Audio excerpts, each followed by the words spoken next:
1, the Leeds Rhinos 0. Unbelievable. Absolutely unbelievable. We'll come to Leeds in a minute. But first of all, Catalan Dragons, sensational performance. This one, 61 points against the Leeds Rhinos at home in Perpignan. Outstanding stuff indeed from the Dragons. They needed this. It, of course, builds on the back of that win against Wakefield the week before. It wasn't a really solid win, that only 18 points to 10 if you recall, and of course they'd come off the back of 2 losses to Wigan, a real hammer blow, 34-0 at home in Perpignan, then of course a loss at Hull Kingston Rovers, 26 points to 18. So Steve McNamara's side desperately needed a good performance against Leeds at home, and that is exactly what they delivered for their supporters.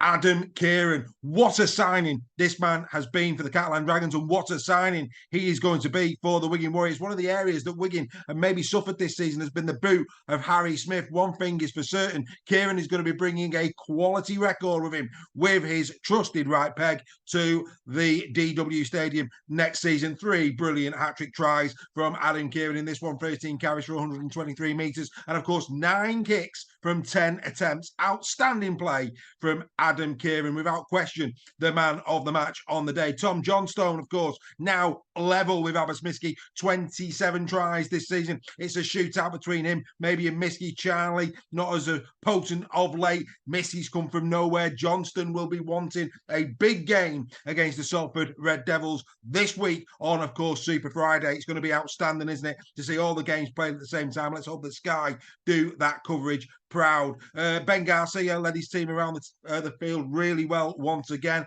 Nicely taken try from him. Good in D as well as in attack, I would have to say. I thought Tyrone May, you Hull KR fans out there, yet again showing his prowess. You know, some wonderful, wonderful assists in this one. A rare assist, some of the boots, some of the hands. 4 outstanding assists from Tyrone May in this game, showing his quality as well. This is better from the Catalan Dragons. A lot of people have been a bit concerned.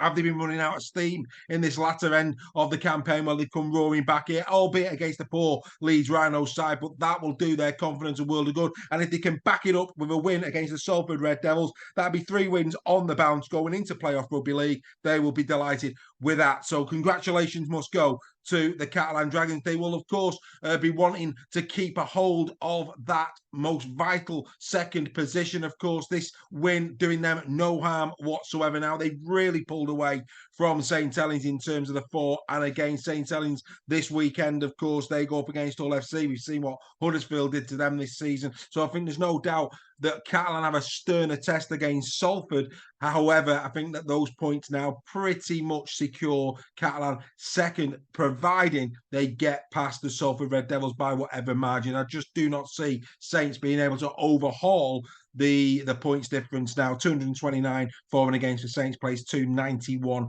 for the Catalan Dragons. Of course, both St Helens and Catalan will not be giving up hope of a league leaders shield. Of course, the Lee Leopards lie in wait for the Wigan Warriors. That's going to be a difficult game. Wigan have got great form against Lee this season. You would expect Wigan to win that. However, if Lee were to turn over their closest rivals, well, it opens the door perhaps for the Catalan Dragons or St Helens. Are we going to see the chopper in the air again this season? We'll have to wait and see. Over to, of course, the Leeds Rhinos. We'll finish this edition of In the Sheds talking about the Leeds Rhinos. 111 points to 0 in the last 2 games for this, let's be honest, huge club that is the Leeds Rhinos. What is going on at Headingley? We've asked that question now time and time again. And yes, people will talk about the starting lineup in this one. I get that. I understand that. I've got no issues with that. Of course, they have got a lot of injuries. They have lost a lot of players. Rowan Smith talking about that in his post-match press conference.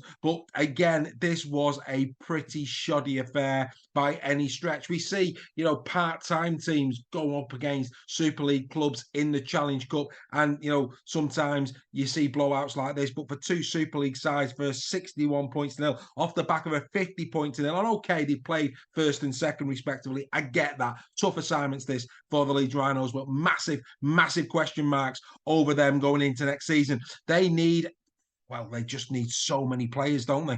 And Rowan Smith has already said that, you know, with the salary cap being so much greater in Australia, bringing players over from Australia is very, very difficult. Maybe Papua New Guinea will be a place where they will look at as recruitment. We've seen Warrington Wolves, Lee Leopards, you know, other teams looking at Papua New Guinea players. Will they try and bring a few of those over? And, you know, Will they be looking at the likes of Jai Whitbread? A lot of talk that Leeds are looking at Jai Whitbread now from Wakefield Trinity. And do you know what? There's a lot of teams looking at him. Hulk A.R. Warrington also mentioned he'd be a good acquisition for them, but they're going to need at least maybe 5, 6. And the thing that really has surprised me this season, as much as certain players have shone, for example, Cameron Smith, Mikolaj Aletsky this year, miles off the pace. 2 seasons ago, he was in the same bracket as Alex Wormsley, nowhere near the standard this year. Don't quite understand why that is, but yeah, a really poor season from Aleskli. I think Reece Martin has played well in defeat as well for the Leeds Rhinos. Putting Ash Handley into the centres for this one again, moving Martin up into standoff.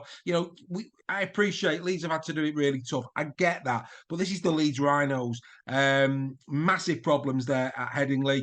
Deservedly not in the playoffs this season. Personally, as a neutral, it is justice that they did not find a way through the back door into the playoffs. They don't deserve to be in the playoffs this season. I don't think they made a mark in the playoffs either. A lot of soul searching is required at Headingley going into the 2024 season. I, for one, be very, very interested in their recruitment going into the new season.